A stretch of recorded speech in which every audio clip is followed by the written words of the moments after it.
Welcome to the Deep Dive, your essential shortcut to navigating the complex, often overwhelming world of global news. It really is overwhelming sometimes, isn't it? Totally. Every day it feels like we're hit with just this fire hose of information. Yeah. You've got incredible scientific breakthroughs, intricate geopolitical maneuvers, all demanding our attention. Yeah, and trying to figure out what actually matters, what connects, it's a real challenge. Exactly. It can be hard to discern what truly matters, what impacts you directly, right? Absolutely. And the sheer volume can be, well, dizzying. Our mission here is to try and act as your expert guide, helping you cut through some of that noise. Hmm. We're here to extract the most important nuggets of knowledge and insight, maybe offer some surprising facts, and just enough humor to keep you engaged, hopefully without the information overload. That's the plan. Today, we're embarking on a truly expansive journey. We're going to plunge into the cutting edge of science and space exploration first. Some amazing stuff there. Then we'll grapple with the challenging realities of global politics, unpack some significant economic shifts, and finally we'll delve into the profound societal impacts of new technologies and some pretty unexpected events. We'll try to unpack the big picture, connect the dots where we can, and help you understand what it all might mean. Right. So let's dive in. Okay, let's unpack this incredible scientific frontier first. Imagine descending almost 6 miles. That's over 9,400 meters, or 31,000 feet below the ocean's surface. Which is just staggering to think about, deeper than Everest is tall. Exactly. And recent oceanographic expeditions are not just exploring these, abyssal depths, they're finding new life forms. It's like something straight out of a sci-fi blockbuster, honestly. But it's real. It's happening right here on Earth, in our own oceans. Wild. It truly redefines what we thought was possible for life to thrive. What's remarkable here is how life adapts to what we've long perceived as just extreme conditions, impossible conditions, really. Right, the pressure, the cold. Exactly. These deep-sea environments are characterized by crushing pressures that would instantly flatten a submarine not built for it, near freezing temperatures, and the complete absence of sunlight, total darkness. Yet they're finding biodiversity. Yeah. Down there. Surprisingly, yes. These very conditions don't hinder life. They seem to actively encourage vast biodiversity. The National Oceanic and Atmospheric Administration, that's NOAA, their reports detail discoveries of truly unique faunas. Things like bioluminescent fish that create their own light in the perpetual darkness. Wow. And giant tube worms that can stretch for meters, anchoring themselves to the seafloor near hydrothermal vents. Bioluminescent fish and giant tube worms. Aw. That sounds absolutely alien. Seriously. And if there's no sunlight down there, how do they even survive? Like, what powers them? That's the key. That's the really fascinating part. These organisms rely on a process called chemosynthesis. Chemosynthesis. Okay. Yeah, so unlike photosynthesis, which uses sunlight as the energy source, chemosynthesis derives energy from chemical reactions, specifically reactions involving minerals that seep from hydrothermal vents on the ocean's floor. So, like, chemical soup is their energy drink. Pretty much. Think of it as an entirely different metabolic pathway, a completely alternate engine for life. And this discovery, it just vastly widens our scope of conditions thought capable of supporting living organisms. Okay. It provides a completely new perspective on the very limits of life on Earth. I mean, it fundamentally challenges our basic assumptions about what life actually needs to survive. So if life can thrive in these utterly dark, high-pressure, chemical-laden environments, Yeah. what does this all mean for us? I mean, are we talking about finding actual aliens in our cosmic backyard, or maybe just new insights for our own survival? Well, maybe not literal aliens, but these findings are incredibly significant for astrobiology. Think about it. If life can flourish under such intense conditions here on Earth, it profoundly broadens the possibilities for where life might exist elsewhere in our solar system, or even beyond. Suddenly, those ocean moons like Europa, orbiting Jupiter, or Enceladus, one of Saturn's moons. Yeah, the ones with those subsurface oceans under ice. Exactly. Those become far more compelling targets in our search for extraterrestrial life. Their environments, though incredibly distant and cold, share some surprising parallels with Earth's deep-sea vents. That's fascinating. But are there more down-to-earth implications too, like for medicine or materials? Oh, absolutely. Beyond astrobiology, the biological materials and the unique mechanisms discovered in these deep-sea organisms hold immense potential applications in medicine and technology. Like what? Well, imagine designing new surgical glues inspired by how these creatures adhere to surfaces under immense pressure. Or maybe pressure-resistant materials inspired by how their tissues withstand those extreme conditions. These could potentially revolutionize medical procedures or engineering in really challenging environments. That's a truly fascinating crossover, isn't it? From deep-sea critters to cutting-edge technology. And I guess understanding these fragile ecosystems is also crucial for protecting our oceans. Oh, absolutely vital. Understanding deep sea life helps us predict the resilience, or maybe lack thereof, of oceanic ecosystems to human impacts and climate change. Because these places are pretty untouched, Well, right? exactly. These are some of the least explored and critically least protected regions of our planet, and they're increasingly threatened by activities like deep sea mining, which is looking for valuable minerals down there, Right, I've heard about that. and various forms of pollution, which could have devastating and irreversible effects on these unique and often very slow-growing ecosystems. Hmm. So this knowledge is paramount in informing ocean conservation policies. We need to protect these incredible, vulnerable realms before it's too late, before we damage them without even fully understanding what's down there. A whole hidden world. Okay, let's shift perspective now. From the deep blue to the vast black of space. Our exploration continues, and NASA, that's the National Aeronautics and Space Administration, is actively pushing the boundaries of autonomous operations in space.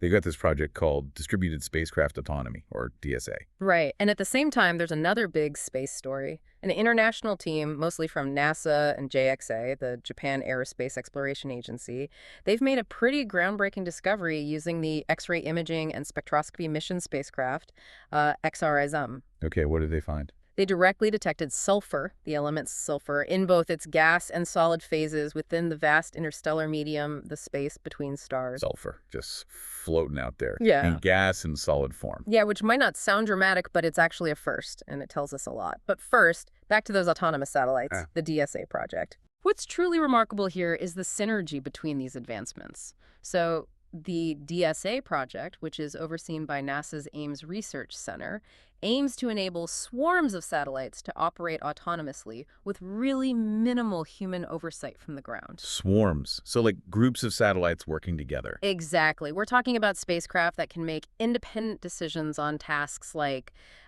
scientific observations, resource allocation, even distributing the workload among themselves. The Starlink spacecraft swarm has actually already demonstrated this technology in orbit. So we've got space robots making their own decisions up there. It sounds a little bit Skynet, maybe, but for science. Well, the Skynet comparison is always fun, but the real-world implications here are really profound. This autonomy isn't just about convenience. It's often about necessity, especially for deep space missions. Why is that? Think about communication delays.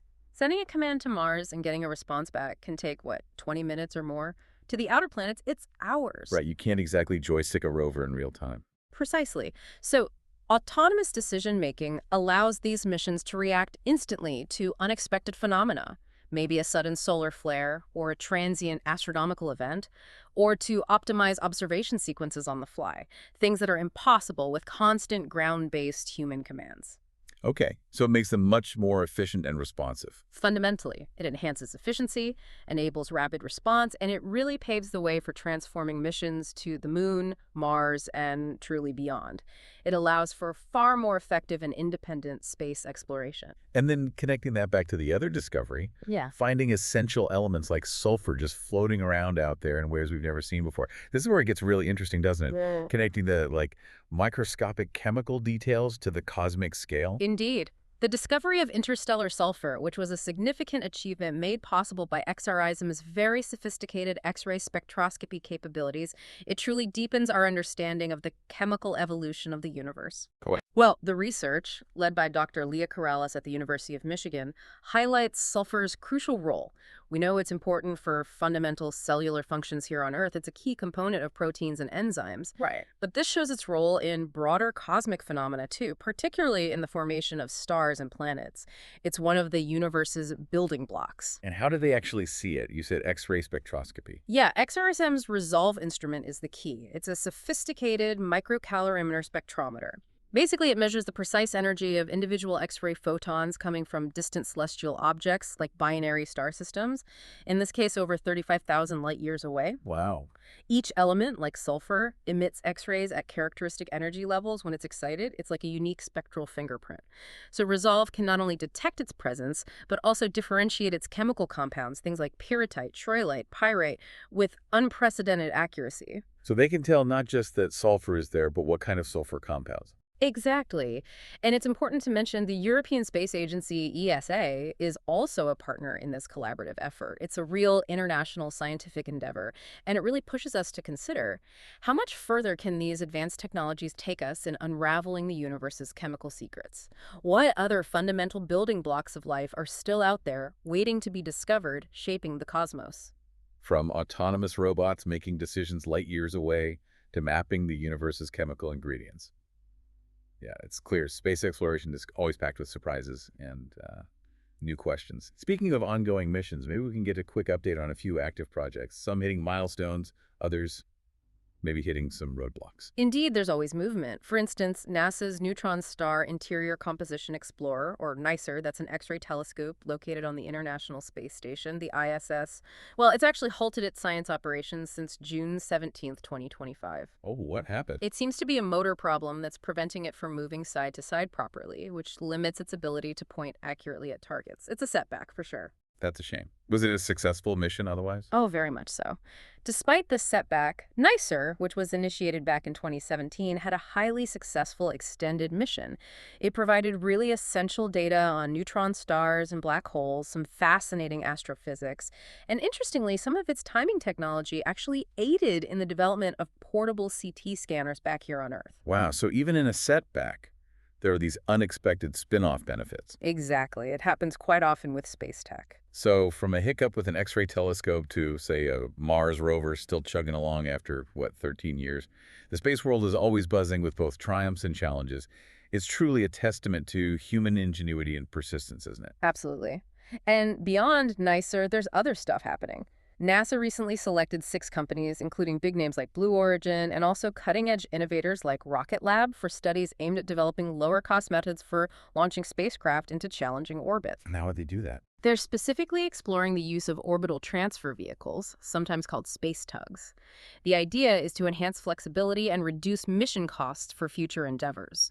These studies, worth about $1.4 million total, are due to deliver findings by mid-September. Interesting. And what about the astronauts themselves, the humans living and working up there in orbit? Well, the SpaceX Crew 10 mission, that's a mix of astronauts from NASA, JXA, and a cosmonaut from Roscosmos, the Russian space agency, they're actually concluding their extensive scientific research aboard the ISS right now.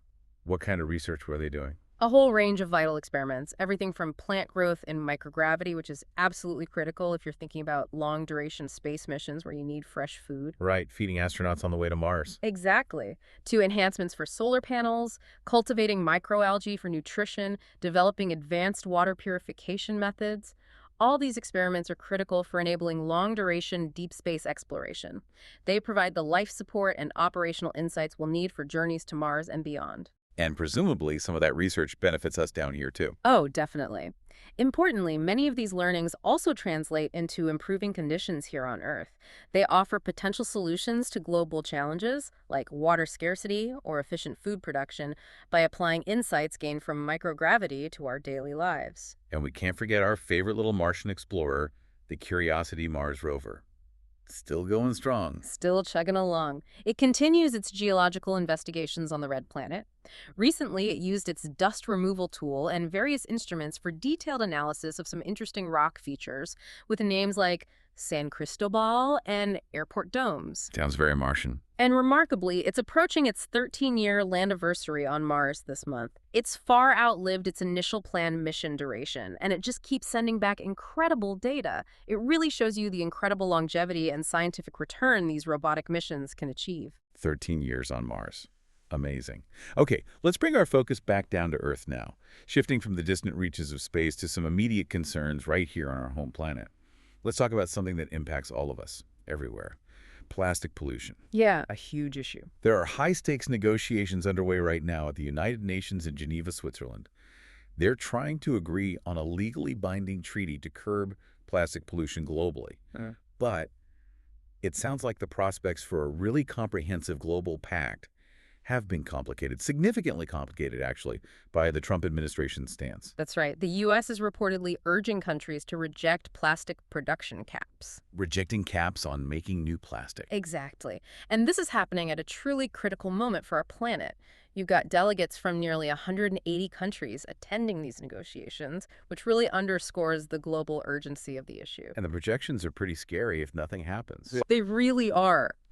Consider this. Plastic production and the resulting waste are projected to actually triple by 2060 if no significant unified action is taken. Triple. Wow. So what's the proposed treaty trying to do? The goal is to address all stages of the plastic life cycle. So from the design and production of plastics right through to disposal and recycling, there's a strong focus on promoting what's called plastic circularity, keeping plastic materials in use for longer, and, crucially, preventing environmental leakage, meaning stopping plastic from ending up in our oceans, rivers, and land. Okay, so a whole life cycle approach. Right. Supporters are even likening its potential significance to the Paris Climate Accord, emphasizing the urgent need for collective, legally binding action on a global scale. So on one hand, the world is trying to clean up its act and get serious about plastic. But on the other, there's this huge divide, particularly from a major economic player like the U.S., on how far to go, especially on production. It feels like 2 steps forward, 1 step back, doesn't it? It really does, and it highlights the immense political and economic pressures that are always at play in these kinds of negotiations. The U.S. memo opposing production caps has drawn considerable attention, and it directly places the U.S. at odds with over 100 other countries that do advocate for stricter limits on how much new virgin plastic is manufactured. And it's not just governments, right? There are other forces involved. Oh, absolutely. Reports, like one from Deutsche Welle, indicate that efforts to genuinely reduce plastic production face significant challenges. There's still growing global demand for plastics. There's powerful corporate influence from the petrochemical and plastics industries. And there's just this persistent lack of consensus in these international negotiations. So what do the experts say needs to happen? Well, experts stress the urgent need to not just focus on recycling more, which is important, but not enough, but to fundamentally lower the demand for plastic in the first place. That means things like restricting imports of virgin plastic materials and really shifting towards truly sustainable business models if we're going to make a significant dent in this escalating problem. It really forces you to ask, doesn't it? Can we truly address a global crisis like plastic pollution without a unified approach on something as fundamental as production limits? That's the core question. And the deeper issue here reflects broader difficulties in achieving global consensus on climate and environmental action in general. It often comes down to deeply entrenched economic and political interests that prioritize short-term gains over long-term planetary health. And the stakes are high for everyone. Incredibly high. The success or failure of this treaty will directly affect environmental quality and resource management worldwide. It impacts human health, marine life, and indeed the global economy itself. It's all interconnected. Okay, let's turn to another grim climate headline, unfortunately, and this one hits home for truly global natural wonder. Australia's Great Barrier Reef has experienced its most widespread coral bleaching on record. Yeah, this is really devastating news. Almost 1/3 of its coral cover has been lost due to heat stress, driven primarily by climate change. It's difficult to truly grasp how much is at stake here, isn't it? We're talking about an entire natural wonder, a massive living ecosystem, potentially disappearing before our very eyes. It truly is heartbreaking to witness. This significant damage is attributed directly to rising ocean temperatures in 2024, which led to the most extensive bleaching event since systematic monitoring began way back in 1986. And it's not just the heat, is it? Although that's the main driver. Right. While climate change and rising ocean temperatures are absolutely the primary drivers of coral bleaching, other contributing factors can make it worse. Things like severe cyclones hitting the reef or outbreaks of crown-of-thorns starfish, which prey on coral, they can exacerbate the damage. And the science is clear on the cause. Unequivocally, a new Australian government study highlights the urgent, you could say existential, need to drastically reduce greenhouse gas emissions globally to secure the reef's future. The link between emissions, warming oceans, and bleaching is crystal clear. But the political side of this is also really interesting, or maybe disheartening is the word, Yeah. as different priorities seem to clash. Precisely. You have UN experts calling to classify the reef as officially in danger under the World Heritage Convention. That designation would trigger increased international scrutiny and potentially unlock more resources for protection measures. But Australia has resisted that. Thus far, yes. The Australian government has resisted the in danger listing. Their reasoning is often tied to protecting the significant tourism revenue generated by the reef and concerns about how such a classification might negatively impact the local economy, which is heavily reliant on reef tourism. So economics versus environment again. It often comes down to that, doesn't it? And the government report itself also acknowledges the impact of Australia's own significant fossil fuel exports, particularly coal, on exacerbating global climate change and ocean warming, which in turn damages the reef. It's a complex, some would say contradictory position. Yeah, it forces us to confront that fundamental question again. How long can immediate economic interests truly be separated from the irreversible damage to planetary systems like the reef that ultimately sustain those very economies in the first place? Exactly. The Great Barrier Reef isn't just a beautiful tourist destination. It's a vital marine ecosystem, a nursery for countless species, and really a bellwether for global climate health. Its decline highlights the ongoing painful tension between short-term economic interests and long-term environmental protection, both at a national level in Australia and globally. Okay, let's move to another critical ecosystem, this time here in the United States. Down in Florida, the Miccosukee tribe of Indians is engaged in a pretty contentious legal battle with the U.S. government. Yes, this involves the Trump administration's plan to establish an immigrant detention facility within the sensitive lands of the Everglades. A detention facility in the Everglades. I've heard it controversially referred to by some as Alligator Alcatraz. That nickname certainly highlights the unusual and controversial location. And this region isn't just ecologically vital, it's sacred and historically significant to the Miccosukee tribe. So what's the core conflict here? Well, this situation in the Everglades vividly illustrates a recurring and, frankly, deeply troubling conflict between what are often presented as short-term political objectives in this case, immigration enforcement, and long-term environmental protection and indigenous rights. And the facility has political backing in Florida. Yes, the proposed facility has garnered support from Florida Governor Ron DeSantis. It's intended for detaining and deporting undocumented migrants. However, the Miccosukee tribe, along with a broad coalition of environmental groups, are arguing vociferously against it. On what grounds? Legal grounds? Primarily, yes. They argue that the facility's location and the way it's being established directly violate several crucial federal regulations. These include the Endangered Species Act, which protects threatened species and their habitats, and the Everglades is full of them, and also the National Environmental Policy Act, or NEPA. NEPA. What does that require? NEPA requires federal agencies to assess the environmental effects of their proposed actions before making decisions. A key point of contention here is the alleged lack of public comment opportunities and the absence of a formal, thorough environmental assessment before this plan moved forward. So it's not just about the legal technicalities then, it's about the very real, immediate, and maybe long-term impacts on the land and the people who call it home and have for generations. Exactly right. The concerns extend far beyond just legal procedure. There are immediate, tangible ecological impacts to consider. We're talking about the Everglades' vast biodiversity. It's a unique wetland ecosystem, home to countless species, many endangered. And it's crucial for water too, right? Absolutely critical. The Everglades plays a vital role in water purification for much of South Florida. Then you have the broader systemic environmental effects that would inevitably arise from a large facility's substantial water usage and waste generation, right in the heart of such a fragile wetland. But beyond the environmental impact, what about the impact on the Miccosukee tribe itself? That's just as critical. The facility poses a direct, perhaps existential threat to the Miccosukee tribe's cultural heritage and their traditional lifestyle. They have historically used this specific land for spiritual practices, for sourcing traditional medicinal plants, and for sustenance, like hunting and fishing. The proposed location is alarmingly close to existing tribal villages and sacred sites. It really forces us, as a society, to ask, at what cost do we pursue certain policies, like immigration detention in this case, if they undermine sacred lands, environmental integrity, and the fundamental rights of indigenous communities? It's a question we need to keep asking. This event underscores the paramount importance of environmental justice and the urgent need for comprehensive policies that genuinely try to balance national security or economic objectives with environmental sustainability and cultural heritage preservation. This is especially true as climate change further compromises the resilience of critical ecosystems like the Everglades, making them even more vulnerable. Okay, let's shift our focus now to the intricate, often volatile dance of international relations and global hotspots. First up, U.S.-India relations. It seems they've hit a new low. Yeah, things have gotten quite tense recently. This follows President Trump's imposition of additional tariffs on Indian exports.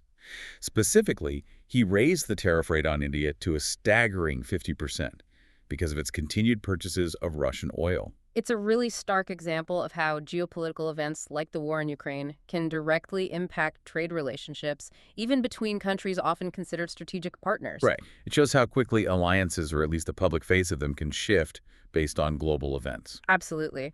And what's truly illuminating here is the complex interplay of economic leverage using tariffs as a tool and strategic autonomy, which is India's assertion of its right to make its own decisions based on its national interest. And President Trump has been quite vocal about this, hasn't he? Very outspoken. He's criticized India as the highest tariff nation, which is a claim India disputes, and announced plans to substantially raise tariffs. This came even after India had proactively offered to waive tariffs on certain U.S. imports, seemingly in an attempt to de-escalate the situation.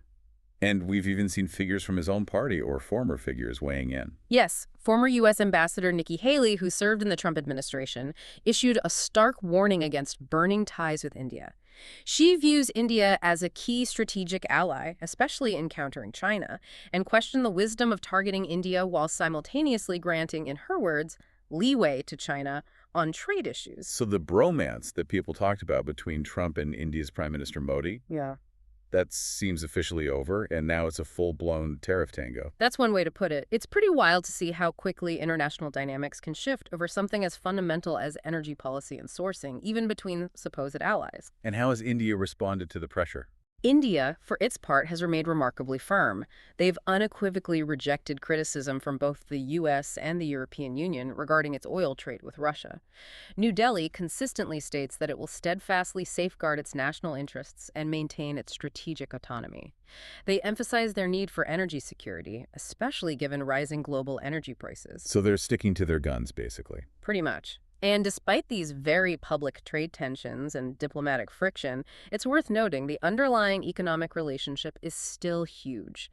Bilateral trade between India and the U.S. actually reached a substantial $131.8 billion in the fiscal year 2024-25, with the trade surplus firmly in India's favor. So the trade is still flowing, despite the tariffs and the rhetoric. Which brilliantly highlights the intricate, often contradictory interplay of economic, strategic, and geopolitical factors at play. It really compels us to ask, can traditional alliances truly hold firm when vital economic and energy interests diverge so sharply? Especially in this rapidly evolving multipolar world where countries are increasingly asserting their own priorities. Yeah, it vividly demonstrates how larger geopolitical conflicts, like the war in Ukraine, can reverberate directly into trade disputes, ultimately impacting global supply chains and the national economies of seemingly unrelated partners.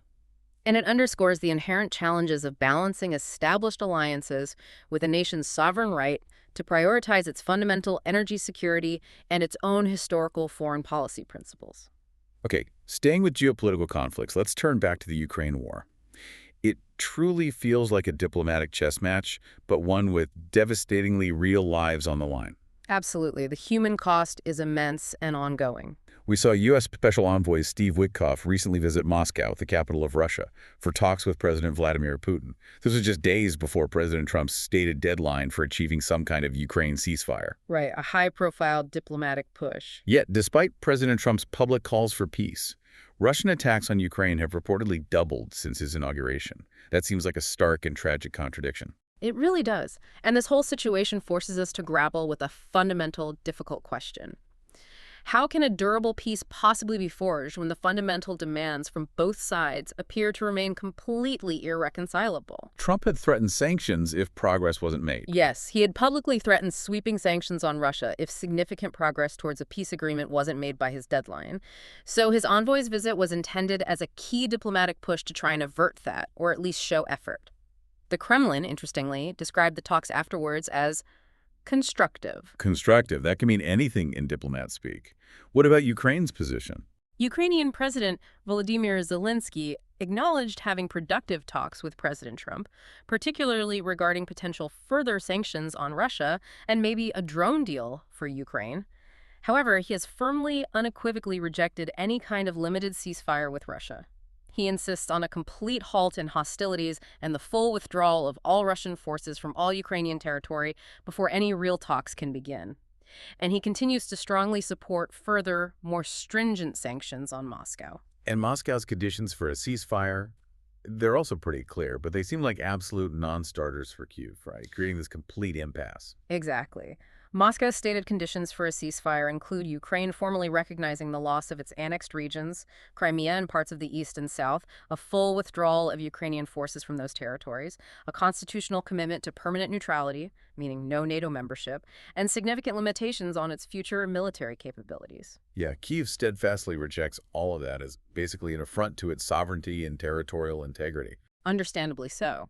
And adding another layer of military tension, Russia has now moved to abandon its unilateral moratorium on deploying ground-based intermediate and shorter-range missiles. They cite what they describe as the U.S. placement of similar missile systems in Europe and the Indo-Pacific region as their justification. So potential missile escalation on top of everything else. And then you throw in some truly bizarre side stories. Like, I heard something about a posthumous trial for a deceased politician. Honestly, you just can't make this stuff up. It really is a bewilderingly complex web. It is surreal and quite unusual in international legal practice.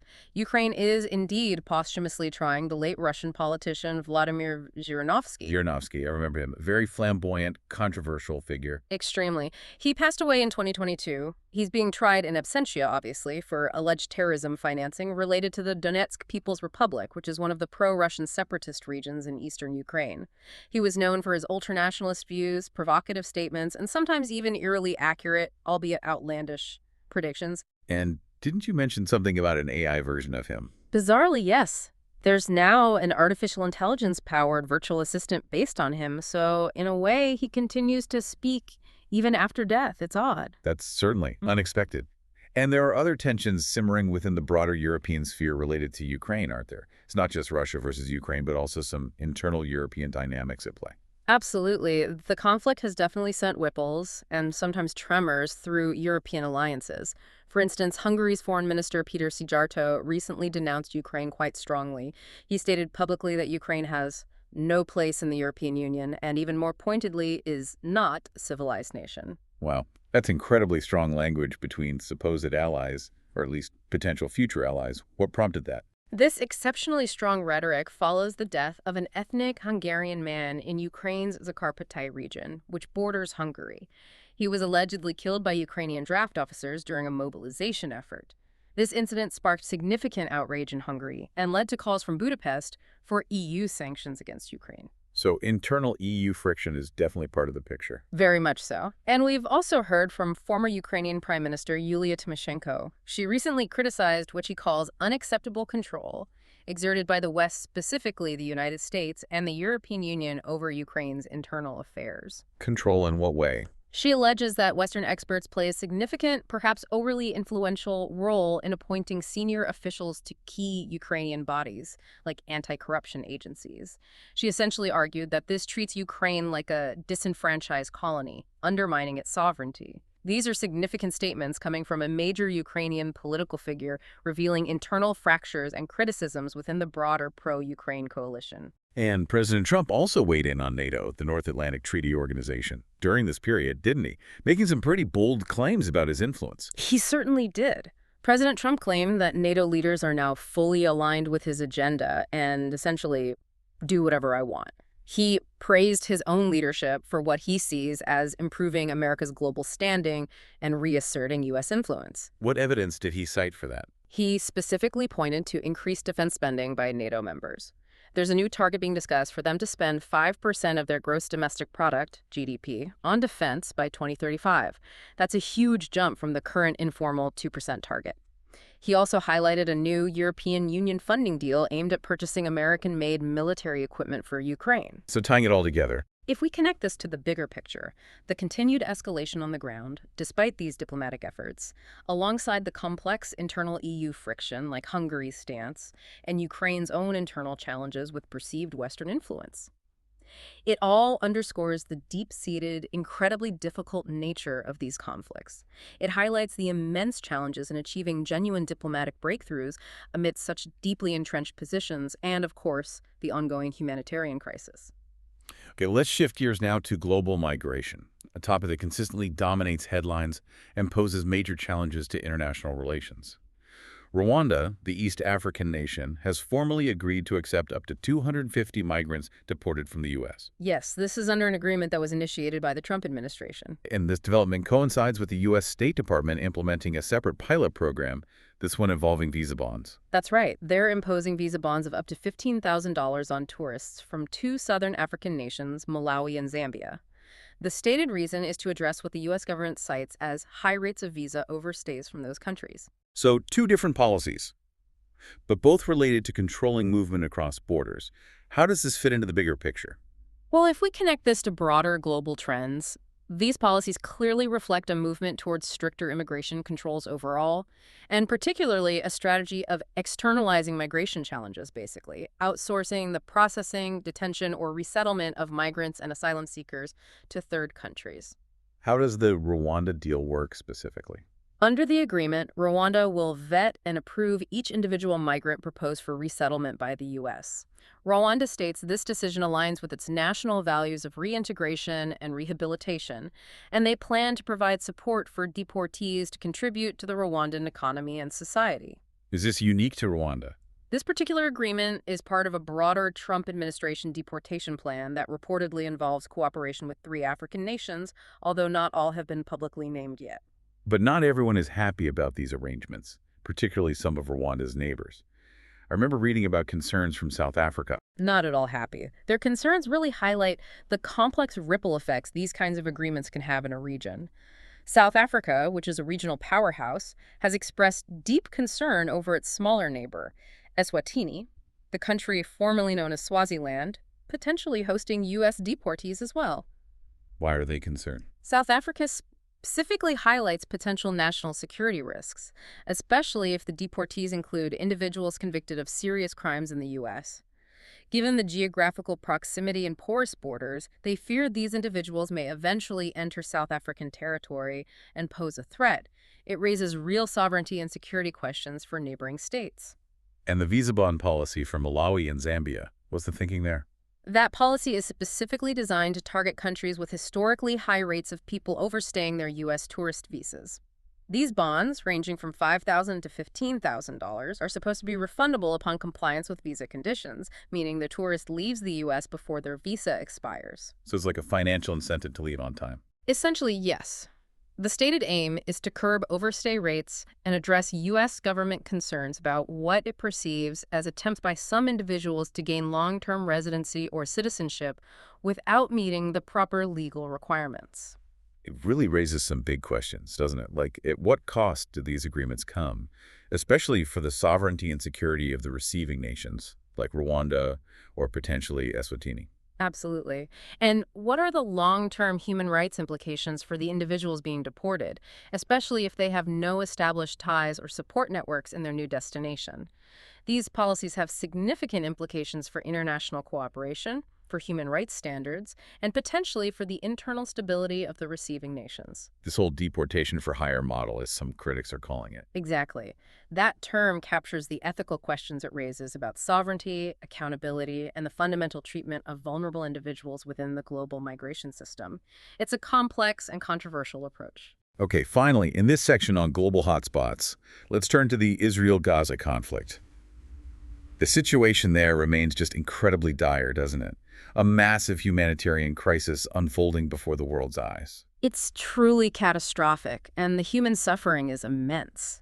The United Nations Security Council recently convened specifically to discuss the dire hostage crisis in Gaza, highlighting the unbearable conditions facing Palestinian civilians amidst the continued conflict and bombardment. It just feels like there's no easy answer, and every potential step forward is met with another huge challenge. That's very true. What's particularly disheartening here is the sheer complexity of achieving any kind of political resolution amidst such deeply entrenched positions from all sides, and while this humanitarian crisis of this magnitude just keeps worsening. What came out of that UN meeting? Well, a senior UN official, Miroslav Janija, emphasized the urgent need for a viable political solution to achieve lasting peace in the region. He unequivocally condemned the taking and holding of hostages as a war crime and strongly advocated for their immediate and unconditional release. And the images we've seen have been truly disturbing. They have. Disturbing images of emaciated hostages have circulated widely, sparking global outrage and intensifying calls for action to secure their release and end the suffering. And the situation for civilians in Gaza? It's described consistently by aid agencies as horrifying. Thousands have been killed or injured, vast numbers are displaced, and the civilian infrastructure, homes, hospitals, schools, has been largely destroyed.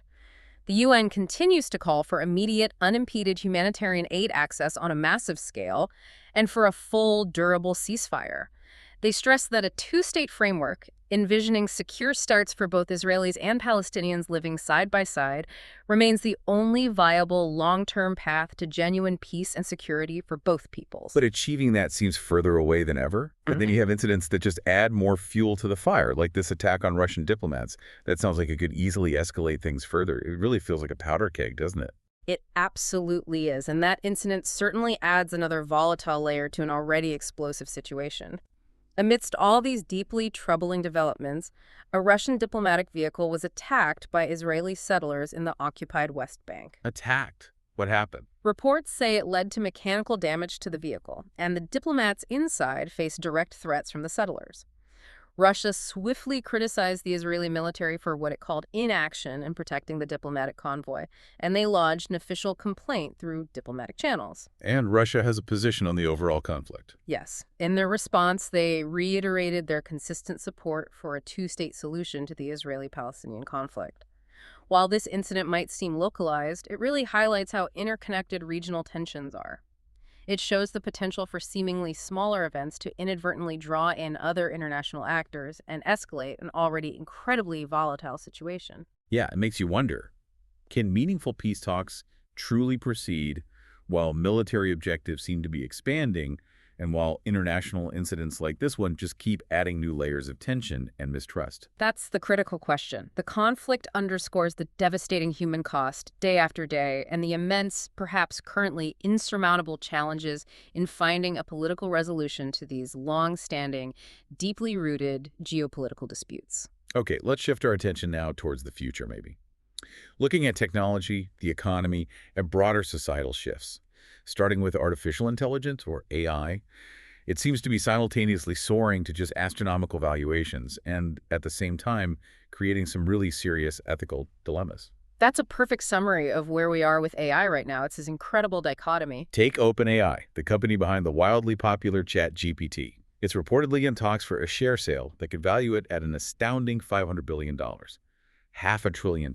Which would potentially make it the world's most valuable private tech firm. It's just staggering investor confidence. But at the exact same time, a new study is warning that ChatGPT is, alarmingly, providing dangerous advice to teenagers on really sensitive topics. Things like drugs, alcohol, and even suicide. Yeah, and this juxtaposition presents a profound societal challenge, doesn't it? It really compels us to ask, as AI becomes more powerful and increasingly integrated into our daily lives, who exactly is responsible for ensuring its ethical use? Who prevents potential harm, especially to vulnerable populations like teenagers? That's the million-dollar or maybe half-trillion-dollar question. What's driving that huge valuation for OpenAI? Well, the proposed deal would allow current and former employees to sell their shares, basically cashing in on this incredibly strong investor interest. It follows a recent $40 billion funding round. OpenAI's stated aim is clear: maintain its lead in the fiercely competitive AI industry through continuous innovation. That includes the highly anticipated upcoming GPT-5 model, which is expected to be even more capable. So from $500 billion valuations to potentially giving terrible, even harmful life advice, AI is definitely keeping us on our toes, isn't it? It really is. It feels like we're simultaneously building this amazing future and trying desperately to prevent its worst possible outcomes all at the same time. It is indeed a dual-edged sword, and one that demands our constant, careful attention. That study, highlighting ChatGPT's dangerous advice, really underscores significant, legitimate concerns about the impact of generative AI, especially on vulnerable youth. It raises huge ethical questions, right? Absolutely. Critical ethical questions about AI's potential for unintended harm, and, crucially, the responsibilities of the developers, the companies creating these tools to implement robust safeguards. But how do we do that effectively? The tech moves so fast. That's the challenge. It pushes us to consider how do we effectively balance the rapid, often exhilarating pace of innovation in AI with the necessary regulatory frameworks. Frameworks needed to protect the public, particularly young people, from these emerging risks without stifling progress entirely. Tough balance to strike. Very tough. And if we zoom out and connect this to the bigger picture, it's fundamentally about the new kind of societal contract we're building, maybe implicitly, around increasingly autonomous and influential technology. The staggering valuation of OpenAI reflects the immense economic potential and investor confidence in AI as the next technological frontier. But the ethical concerns about AI's pervasive influence underscore the urgent need for those robust safeguards, for proactive, thoughtful regulation, and for careful oversight in all phases of AI development and deployment. Okay, sticking with technology, but maybe a bit more grounded in our daily lives. The devices in our pockets and the apps we use. On the consumer tech front, it sounds like Apple might be gearing up for its next big launch. Always seems to be something around the corner with Apple. Reports suggest they may announce the iPhone 17 launch event on September 9th, 2025. For many people, that's a highly anticipated annual event. And new software too. iOS 26. Apparently so. Apple is reportedly introducing a new design aesthetic they're calling liquid glass, with its iOS 26 operating system. It promises new features and enhancements across Apple devices, and some early descriptions mention a rejuvenating visual and functional effect. Rejuvenating. Sounds intriguing. So, whether you're an Apple fan or an Android user, there's always something new to look forward to. And potentially some critical security updates you really need to install. That's definitely true on the Android side right now. Google is actively rolling out the August Android update. Importantly, this includes fixes for 3 specific serious issues affecting its Pixel devices. Serious how? These fixes address critical vulnerabilities found in Qualcomm chips, which are used in many phones, including Pixel's vulnerabilities that were confirmed to be actively exploited in the wild. That means hackers are already using them. Oof, that's not good. No. Google has issued a critical security warning for all Pixel users because one vulnerability in particular allows for remote code execution, meaning an attacker could potentially run malicious software on your phone without needing any interaction from the user. Wow. Okay, so yeah, definitely update those Pixel phones immediately if you haven't already. Absolutely critical. Don't delay on that one. Okay, and for something a little different, moving into the realm of digital governance, the Hong Kong police are apparently set to launch a super app. Yeah, it sounds quite ambitious. It's planned to feature around 50 different e-services and even includes an artificial intelligence chatbot assistant named Yes Sir. Yes, sir. Seriously. Apparently so. The app aims to provide a one-stop digital platform for interacting with police services, offering conveniences like an e-report center for submitting complaints or information, emergency rescue features, and even tools for checking potential scams. And it's read something about a Citizen Eye feature. Yes, that's part of it too. It's designed to allow the public to submit tip-offs or report incidents directly through the app. It's certainly an interesting, maybe slightly unnerving move towards integrating AI much more deeply into public services like policing. Yeah, unnerving might be the word for some. It's definitely a significant step towards a more digitally integrated public safety infrastructure. We see this continuous evolution of mobile technology profoundly shaping our daily interactions and digital experiences. And this increasing integration of AI into public services, like this Hong Kong police app, clearly signifies a broader global trend towards smart city initiatives and digital governance. But it raises questions too, doesn't it? Oh, absolutely. Important questions about efficiency versus surveillance, about convenience versus citizen privacy, all wrapped up in the undeniable power and potential convenience that this kind of technology can offer. It's another complex balancing act. Okay, let's look at the economic landscape now. It really seems like a mixed bag out there globally, doesn't it? Definitely a lot of cross currents right now. Some industries seem to be booming, others are clearly struggling, and then you have these big picture national budget issues that frankly can make you want to just crawl under a rock. It can feel that way sometimes. For example, here's a surprising trend. Trade school stocks are apparently experiencing a significant surge in value in the U.S. Yeah, that's quite notable. It seems to be driven by a rising demand for skilled labor plumbers, electricians, welders, that sort of thing, and also concerted government efforts through things like the CHITI-PS Act and infrastructure spending to boost domestic manufacturing. And this is showing up in the stock market. Particularly noticeable in the small cap stock market.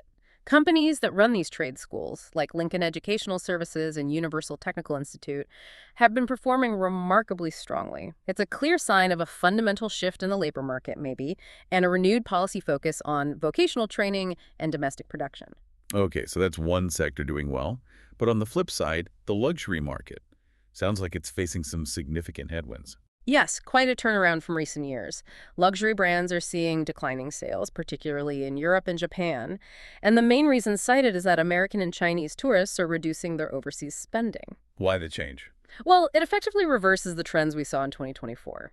Back then, a strong US dollar and a very low Japanese yen made shopping overseas incredibly attractive for tourists, significantly boosting luxury sales in those regions. Now, currency fluctuations and maybe broader economic anxieties are changing those patterns. Any specific examples? LVMH, that's Louis Vuitton Moet Hennessy, the world's largest luxury group, they reported a notable 9% decline in their second quarter sales. And they explicitly attributed it to these changing tourist spending patterns. So fewer tourists buying expensive bags in Paris or Tokyo. Essentially, yes. And a recent report from Bain & Company, a major consulting firm, further indicated a significant decrease. They estimated around 50 million luxury customers globally dropped out of the market between 2022 and 2024. They directly linked this drop to broader economic uncertainty and rising prices impacting discretionary spending, even among the wealthy. So we're seeing these big swings, some sectors thriving like trade schools, others struggling like luxury goods. What does this all mean for our wallets and job prospects? And then there's the United Kingdom, facing some pretty serious fiscal woes at a national level. Indeed. The UK's upcoming autumn budget is being heavily dominated by concerns over what the media is calling a potential 50 billion black hole in public finances. More precise estimates from independent watchdogs suggest a 41 billion spending gap. That sounds substantial. What are the implications? Well, warnings from respected groups like the National Institute for Economic and Social Research are pretty dire. They're suggesting that taxes in the UK will likely have to rise significantly if the new Chancellor, Rachel Reeves, wants to meet her own self-imposed borrowing rules. It points to tough choices ahead for the government. So these large-scale economic trends, from shifts in specific industries like trade schools versus luxury, to national fiscal health challenges. Like in the UK, they directly affect job markets, consumer spending power, and overall national economic stability. Yeah. Right. Impacting everyone's financial well-being in some way. Absolutely. It all filters down eventually. But amidst these broader challenges, there's Wow. also some positive corporate news floating around and some interesting strategic resource shifts happening that maybe paint a more optimistic picture in places. Yes, certainly. It's not all doom and gloom. McDonald's sales, for instance, have apparently rebounded significantly, exceeding Wall Street expectations. How do they manage that, with consumers supposedly cutting back? They seem to have successfully emphasized value offerings, promotions, more affordable menu items, and creatively enticed diners back. It seems to be working, particularly relevant amidst concerns about lower-income consumers feeling squeezed by inflation. Okay, good news for the Golden Arches. Anyone else? Walt Disney has also surpassed its profit estimates recently. This came after they inked several major strategic deals, including their sports network, ESPN, acquiring key National Football League, NFL media assets, and also a significant new deal with World Wrestling Entertainment, WWE, for exclusive streaming rights. Big content plays paying off, it seems. And I saw a headline about President Trump and Apple making a huge investment announcement. Yes, that's reportedly in the works. President Trump and Apple are set to announce a fresh $100 billion investment in the U.S. The focus is apparently on boosting domestic investment, manufacturing, and growth, signaling a significant economic partnership. $100 billion is a lot of money. And there was also a positive note for farmers in Africa, specifically cocoa producers. Absolutely. Ghana, which is a major global cocoa producer, recently announced a substantial 62.6% increase in the official price paid to its cocoa farmers. Wow, that's a huge jump. Why now? It's a crucial move aimed at providing fairer income and improved livelihoods for these vital agricultural workers who often operate on very thin margins. It should also position Ghana to compete more effectively in the global cocoa market and hopefully ensure the long-term sustainability of its crucial cocoa industry. That's good to hear. And finally, on the strategic front, something about rare earths. Yes, this is quite significant geopolitically. The U.S. is aggressively challenging China's long-held dominance in rare earth elements. How? By mining more domestically. Exactly. Specifically by reviving and expanding its domestic mountain pass mine in California, and generally strengthening overall domestic production capabilities for processing these critical minerals. Why are rare earths so important? They are absolutely vital for modern technology. Everything from smartphones and electric vehicles to advanced military hardware relies on them. So this strategic move is vital for U.S. national security, aiming to reduce its heavy reliance on China, which currently dominates the global supply chain and has hinted at using that dominance as leverage. It's happening despite the potential for export manipulations or price fluctuations driven by Beijing. So, pulling all these economic threads together, it really raises a broader question, doesn't it? How do these micro-level shifts in specific industries, like trade schools versus luxury, combined with macro-level fiscal policies like the UK budget worries and complex trade disputes like the US-India tariffs, how do they all collectively influence global economic stability and ultimately individual financial well-being? That's the key question. And what we're clearly seeing across several of these stories is a growing focus, particularly in the US and maybe Europe, on building domestic resilience in critical sectors, whether it's semiconductors, pharmaceuticals, or rare earth minerals, specifically to mitigate the vulnerabilities exposed in global supply chains over the past few years.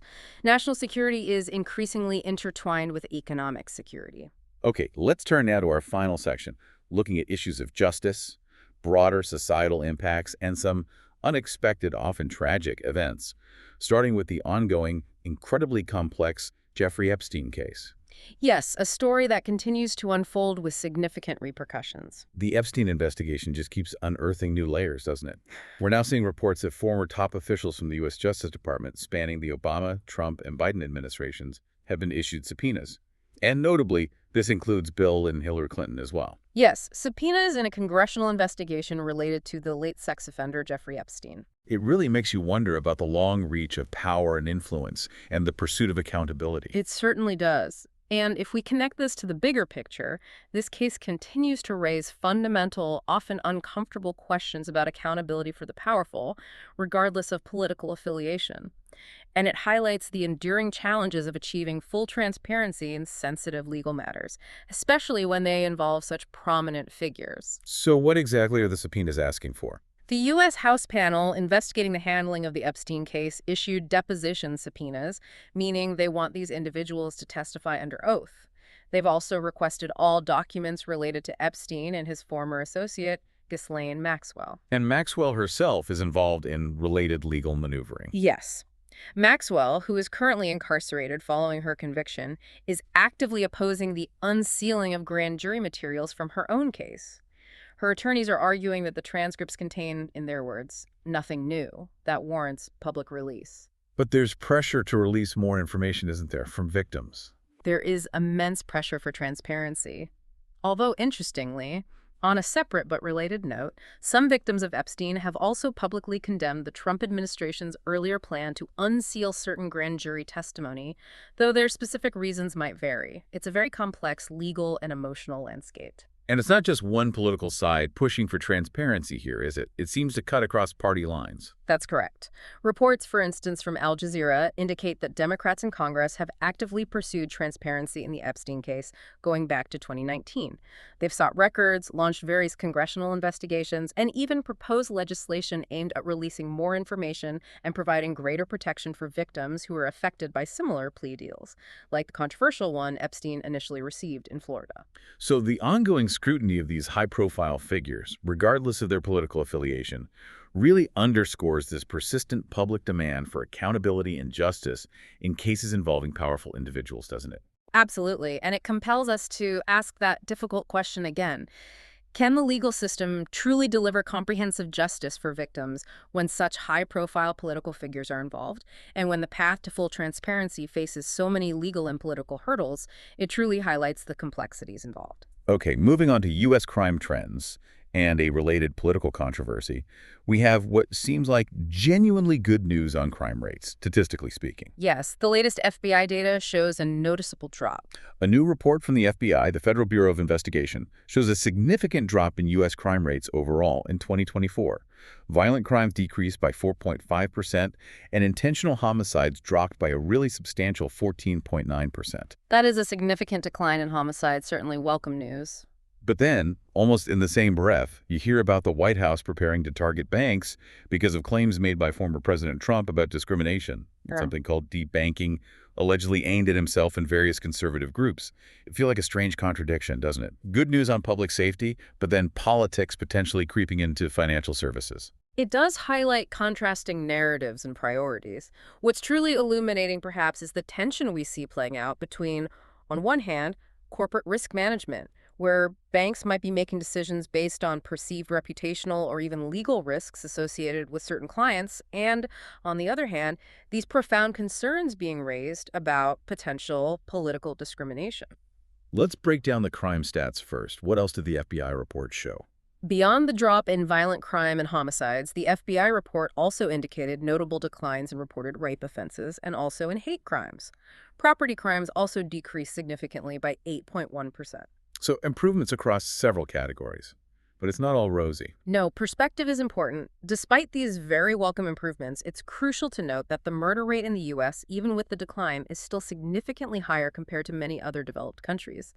And gun violence, in particular, remains a pervasive and deeply concerning issue across the nation. And you mentioned this data contradicts some campaign claims. Yes, it's worth highlighting that this official FBI data directly contradicts some of the campaign rhetoric from President Trump regarding supposedly surging crime rates, particularly his claims about specific cities like Washington, D.C. The data paints a more nuanced picture of decline, at least for 2024. Okay, now turning to these debanking allegations. What exactly is Trump claiming? President Trump has alleged that major financial institutions, including giants like JP Chase and Bank of America, effectively rejected him as a customer after he left the presidential office. This has fueled concerns among his supporters about potential political bias against conservatives within the financial sector. Is there another side to that story? Why might banks have done that? Well, conversely, reports suggest that the Biden administration had previously pressured these banks to potentially cut ties with Trump. The rationale cited was his role in the January 6th Capitol riot and the associated reputational risks for the banks being associated with him. So pressure from both sides, potentially. And now the Trump administration is planning action.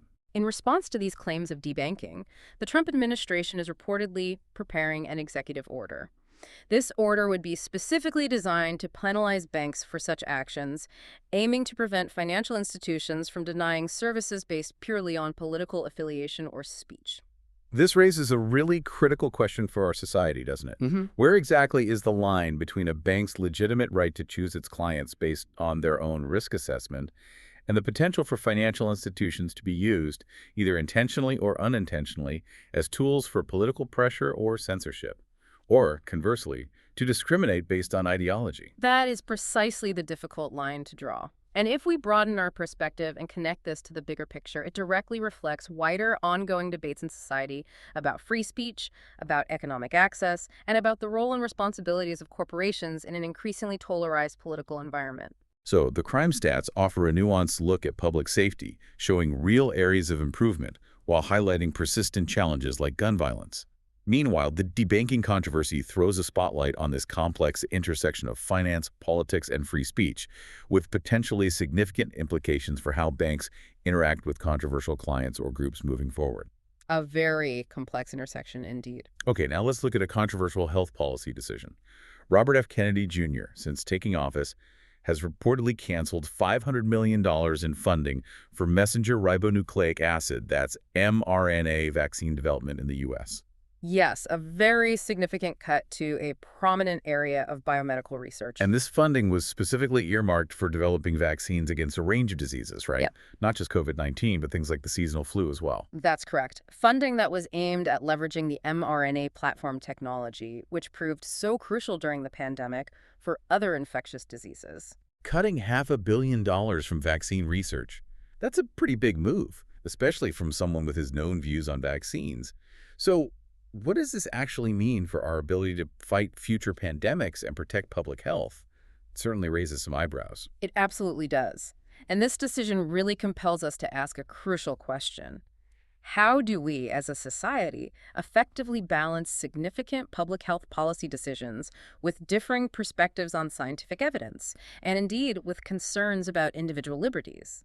Especially when those perspectives, like RFK Jr.'s skepticism towards certain vaccines, clash so fundamentally with the scientific mainstream. Is this cancellation part of a broader shift in vaccine policy under him? It appears to be. Reports suggest this decision is part of broader changes he's initiating to how vaccines are regulated and funded in the country, reflecting his well-documented skeptical stance on certain vaccine technologies and mandates. Has there been reaction from the public health community? Yes. For example, the BBC's health correspondent, James Gallagher, has publicly questioned whether this is the right decision, particularly expressing concern about the nation's preparedness for future health crises. Cutting funding for platform technologies like mRNA could hamper our ability to respond quickly to new threats. So if we connect this to the bigger picture, what are the potential long-term implications? Well, the long-term implications for national and potentially global health security are considerable, particularly concerning our readiness to rapidly develop and deploy countermeasures, vaccines, treatments when new outbreaks inevitably occur.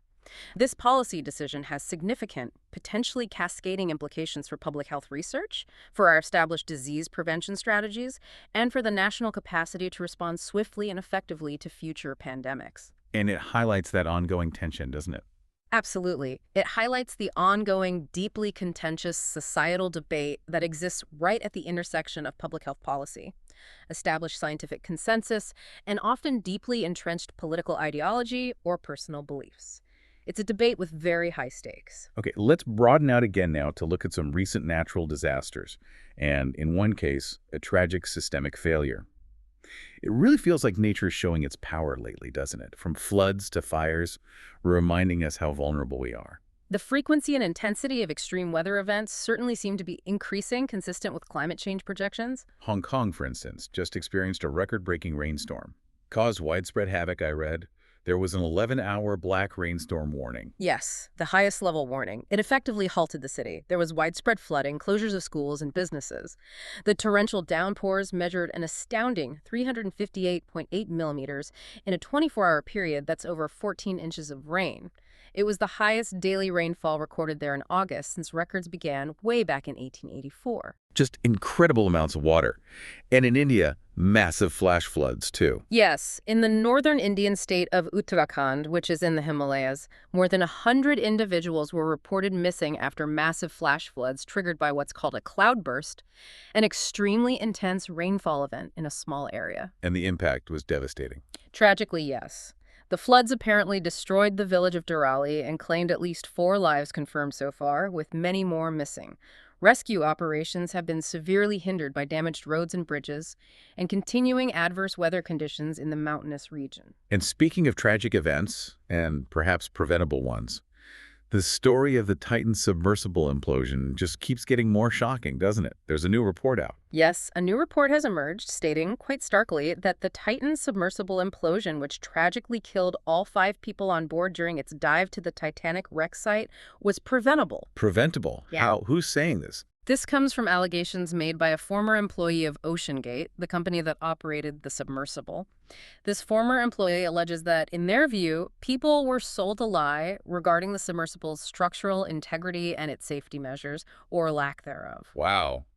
That's a devastating assessment. It really is. And alongside these human tragedies, we've also seen those deadly wildfires and extreme heat waves gripping southern Europe recently. Right. Evacuations in France, Spain, Portugal. Exactly. In France's Aude region, a massive wildfire, described as being larger in area than the entire city of Paris, tragically claimed 1 life and injured many others. It destroyed homes and engulfed thousands upon thousands of hectares of land. And even the Earth itself has been shifting dramatically. Yes, out in the Russian Far East, the Kamchatka Peninsula shifted by 2 meters, that's over 6 feet, and slightly subsided following a massive 8.8 magnitude earthquake offshore. That quake triggered Pacific-wide tsunami warnings and even caused some local volcanic eruptions on the peninsula, which is part of the Pacific Ring of Fire. So, looking at all these events together, the floods, the fires, the earthquake, the submersible tragedy, Yeah. what's the connection, if any? What's truly stark here, I think, is how these seemingly disparate events, from climate-driven disasters that are clearly increasing in frequency and intensity to technological failures that result in tragic human costs, they all point towards critical overarching questions. Questions about risk management, about societal preparedness, and critically, about accountability in our increasingly complex and interconnected world. And the Titan submersible report, stating unequivocally that the tragedy was preventable, adds another deeply disturbing layer to that accountability question, doesn't it? That allegation that people were sold a lie. It certainly does, and it's a chilling accusation that will likely be central to ongoing investigations and potential legal action. If we connect this to the bigger picture, it really underscores the paramount importance of rigorously learning lessons. Learning from natural phenomena, yes, especially as they intensify due to climate change, but perhaps even more critically, learning from human-made errors, from negligence, from cutting corners, in order to safeguard lives and vital infrastructure in the future. So, the extreme weather events underscore the urgent global challenges of climate change, demanding immediate action and adaptation. While the Titan incident highlights those critical issues of corporate responsibility, the vital role of independent regulatory oversight, and the absolute importance of robust, verified safety protocols, particularly when humans are pushing the boundaries with new and extreme technologies in inherently dangerous environments like the deep ocean. It's a stark reminder that innovation must always, always be tempered with unwavering vigilance for safety. Okay, finally for today, let's quickly touch on some broader societal issues and human interest stories. These are often the stories that cut through the daily headlines and force us to confront fundamental questions about fairness, safety, and our collective values. Yeah, the human stories behind the statistics. We're seeing disturbing cases of discrimination, the ethical dilemmas inherent in our justice systems, alongside just heartbreaking stories of people impacted by crime or addiction. These are the stories that really make you think about the very fabric of our society. So what does this all mean for us, maybe? What lessons can we draw? Well, I think these events, though incredibly varied, collectively raise important questions. Questions about individual rights, about public safety, about systemic vulnerabilities in our society, and they absolutely require our collective attention and critical thinking. Like the story about Airbnb discrimination. Yes, a troubling report where guests visiting from Wales in the UK were reportedly rejected by an Airbnb host specifically because of their nationality. The host allegedly made prejudiced remarks. It highlights persistent issues of prejudice and discrimination that can occur even in seemingly modern contexts like accommodation rentals on digital platforms. And then the impact of crime, not just physically, but psychologically. The story about the Bridgerton actress. Right, Genevieve Cheneur.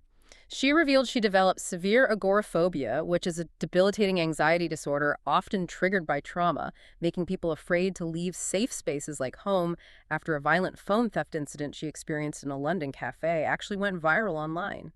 She expressed this profound and lasting feeling of being unsafe, which really illustrates the deep psychological toll that crime can take, compounded in her case by the unique pressures of unwelcome public exposure of a traumatic event. And even the world of sports isn't immune to these deeper societal issues, is it?